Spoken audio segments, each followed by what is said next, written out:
I don't like Ticketmaster. You all know that. By extension, Live Nation, because Live Nation owns Ticketmaster. It's a huge, messy web that I've clowned on and insulted numerous times now. And I feel like everyone probably shares that same sentiment. I believe in every human being's soul there is a spot reserved purely for their hatred of Ticketmaster to reside. I'm sure everyone has their own experiences and horror stories here. It is just an absolute dogshit business model that is becoming worse and worse all the time. And it's run by this! Bear witness! Worm person! This is Michael Rapino, more like Michael Rapinor, because this man is just a giant fucking wiener. He is the CEO of Live Nation, Ticketmaster, and recently, this is why I'm making this video, he went on to say he had the gall to claim ticket prices are actually underpriced. Yeah, I mean, I think music has been underappreciated. I always joke, sports, it's like a badge of honor to spend 70 grand for a Knicks courtside. They beat me up if we charge 800 for Beyonce, right? So it's a real, we have a lot of runway left, right? So when you read about the ticket prices going up, it's still, average concert price is $72. Try going to a Laker game for that, and there's 80 of them or whatever the hell. So the concert is underpriced, has been for a long time. If that isn't the biggest load of fish paste, what in tarnation, brother? Holy moly. There's so much to insult with this statement, like I don't even know where to begin. If you have been to any concerts or shows over the last, let's say, 10 years, you've probably noticed a trend where it's getting more and more and more and more expensive. The biggest complaint you will see anytime there is a concert is people talking about how they're priced out from attending it. Even the biggest fans can oftentimes not afford to go to it, or maybe they can only get like the nosebleeds or something, which isn't usually even worth the price you'd pay for that, because also that is often expensive too. And they get away with this because they have fundamentally a monopoly when it comes to live performances, live shows like this. And there's always the huge issue with scalping, which almost seems encouraged by Ticketmaster, at least historically it used to. I don't know if it's as bad as it once was. I haven't noticed it to the degree I did a few years ago, so maybe they started to fucking put the nipple clamps on it and twist to try and stop that a bit. But since they do still have this monopoly, they still have, of course, like fees and also just an exorbitant price tag on attending these shows. Because they can. You don't have like an alternative to get the tickets or anything. And I hate that comparison he makes where he's like, oh yeah, some people will pay like 70 grand as like a badge of honor to sit courtside, comparing it to like a big sporting event where people shell out tons of clams. Brother, you just blow in from Stupid Town. How in any way, shape, or form does that even remotely associate with these prices for a concert? It's so night and day, I don't even think it's worth digging into like the actual meat and potatoes of the statement. It's just a false equivalence. And he tries to use it as a way to justify that there is still so much room to charge more for their tickets. And I think that is just sickening. So I've been to 2 shows recently. I went to a Deftones concert a couple months ago. Unfortunately, I did somewhat brown my trousers a bit there. There was a couple tiddlywinks of fecal matter, which I made a video talking about it. It was pretty embarrassing, pretty shameful. Fucking shit myself a little bit as a 30-year-old man. Not that I blame Michael Rapino for that. I know he didn't put poop in my butt. That's on me.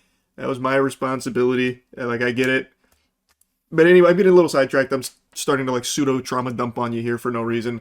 Deftones concert was amazing. And then recently I saw a My Chemical Romance show here in Tampa. Also amazing. But you know what both of these had in common besides being extremely entertaining?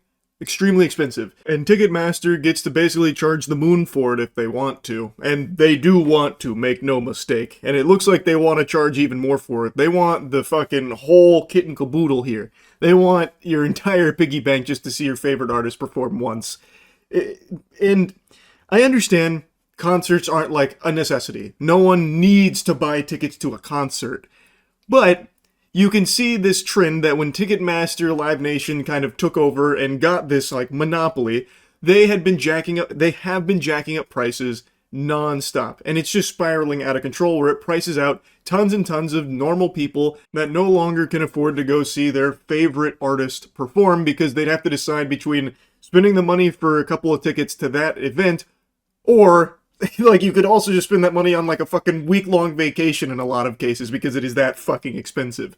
So it's just, I also think it's bad for the artist too, because then you're not performing to as many occupied seats. You're not performing to as many actual fans anymore. Like, I just think the whole model sucks now. And you can see a huge change when Ticketmaster Live Nation took over. Tickets were far more affordable, and I get everything's gotten more expensive. I understand that.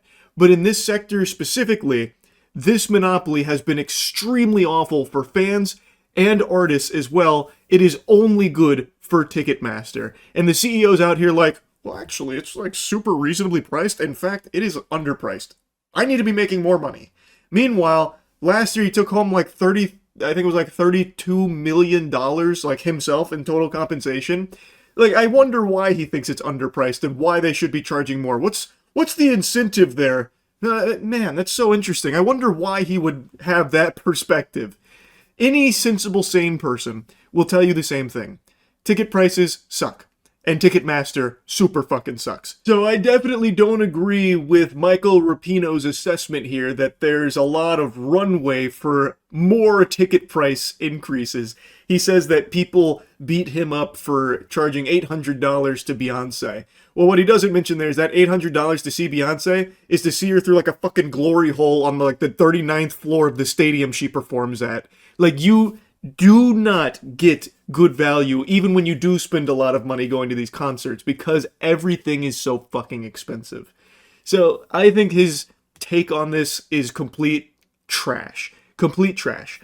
But he does say something during this event that I think is an important thing to mention in regards to how important shows are to the artists.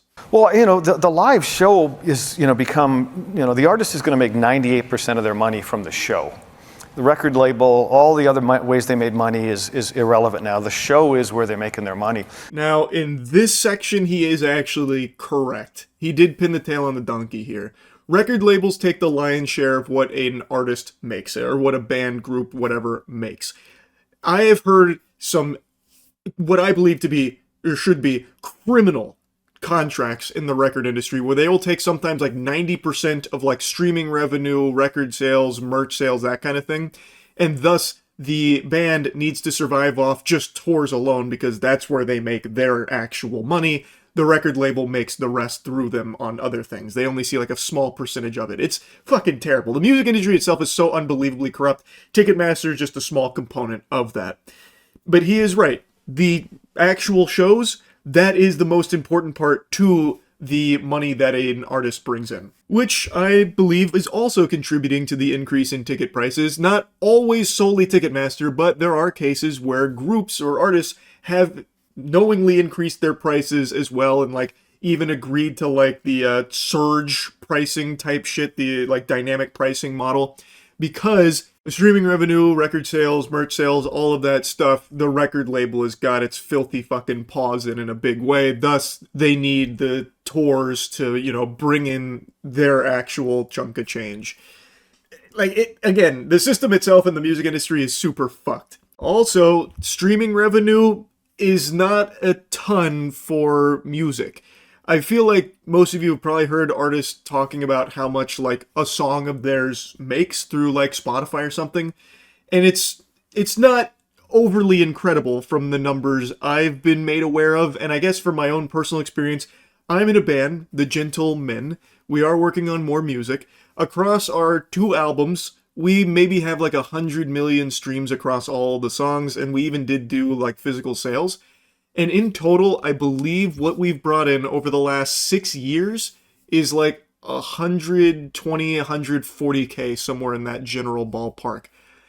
So you divide that between 2 people over the course of 6 years, it's not, the biggest bag of money you'll ever see in your life. You're not talking Scrooge McDuck levels of wealth coming from like music streaming sales. At least not until you're in like the, I guess, hundreds of millions as opposed to just like the 100 million club. Again, I can only speak from my own personal experience and at least the other numbers I've become aware of and what artists have made from those. And we've never toured or anything. If we did, that would probably be where the bulk of the money would come from, because there's not a ton of people buying physical albums anymore. And streaming revenue through listening, through like just song streams, isn't like incredible per stream either. So he is right that these shows, these events, are extremely important for like the artist making their money. But his view of it is so distorted, where he thinks that because this is like the main revenue driver for a lot of artists, they need to be charging an arm and a leg for it, where it like prices out tons of people too. Like, it's very counterintuitive.